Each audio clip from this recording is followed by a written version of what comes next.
ரோஷினி கர்நாடகாவிற்கு வந்து 2 வருடங்களாகிவிட்டன. சம்பளமும் ஏறிவிட்டது. கல்லூரி படிப்பும் 2ஆம் ஆண்டு நடந்து கொண்டிருக்கிறது. பரீட்சையும் நன்றாக எழுதினால் நல்ல மார்க்கும் கிடைத்தது. இதற்கிடையில் அவள் தன் அம்மாவை பார்க்க வேண்டும் என்று திருச்சிக்கு வந்தாள். இதற்கு முன்னே அவளுடைய அம்மாவுக்கு தொலைபேசியின் மூலம் தான் திருச்சிக்கு வருவதாக அறிவித்திருந்தாள். அதன்படி அவள் அம்மா அவள் எப்போ வருவாள் என்று ஆர்வமாக வீட்டுக்கு வெளியுமாக வந்து பார்த்து கொண்டிருந்தார். தூரத்தில் ரோஷினி வருவதை பார்த்துவிட்டு அவசரமாக வெளியே ஓடி வந்து அம்மா ரோஷினி என்று கட்டிப்பிடித்தாள்.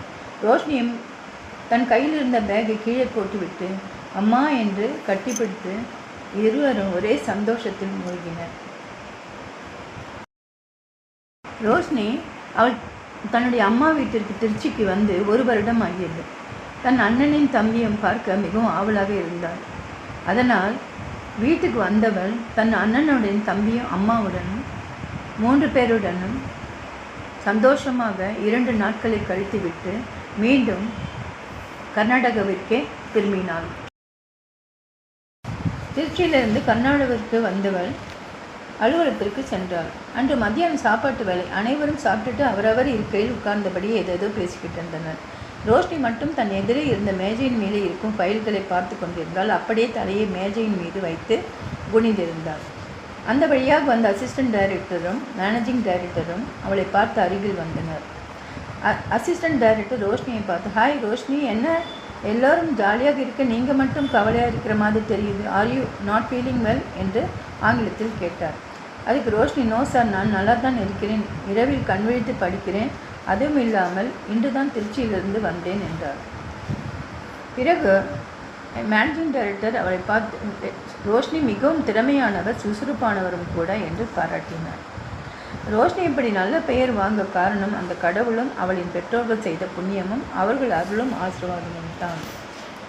அன்றாடம் அவள் கடவுளை கும்பிடும் பொழுது அவள் அம்மாவுக்காகவும் சகோதரர்களுக்காகவும் வேண்டிக்குவாள்.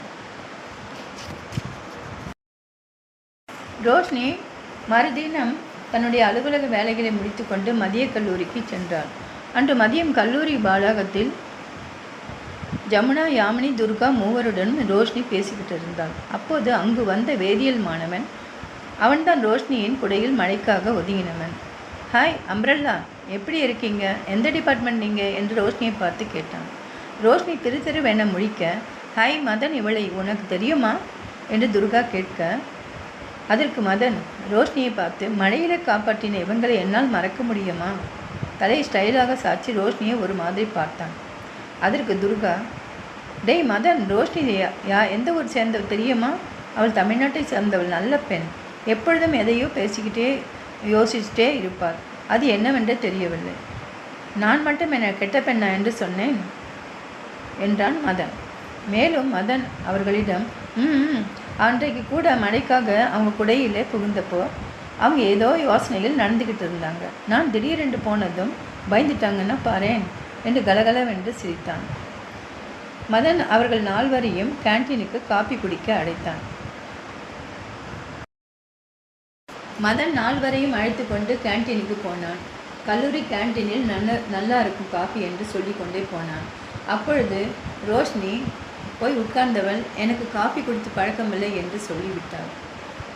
அதற்கு மதன், ஐயோ உங்கள் குரல் இனிமையாக இருக்கிறதே என்று கூறி சிரித்தான். ரோஷினிக்கோ இது மாதிரி கண்டாலே ஒரே வெறுப்பு தான் வருகிறது. ஏனென்றால் அவள் பள்ளி பருவத்தில் ஒருவன் ஏமாற்றினதை இன்னும் கூட அவள் மறக்க முடியவில்லை. அவனால் தான் இந்த கஷ்டம் இவ்வளோ தூரம் வந்திருக்கணும் என்றும் நினைப்பாள். இவனுக்கு பேச்சுக்கெல்லாம் மயங்கக்கூடாது என்று தன் மனதை கட்டுப்படுத்தி கொண்டு அவன் கேட்டதற்கு கூட தேங்க்ஸ் சொல்லவில்லை. பிறகு அவள் எங்கேயோ பார்த்து கொண்டு முகத்தை ஒரு சீரியஸாக வைத்து கொண்டாள்.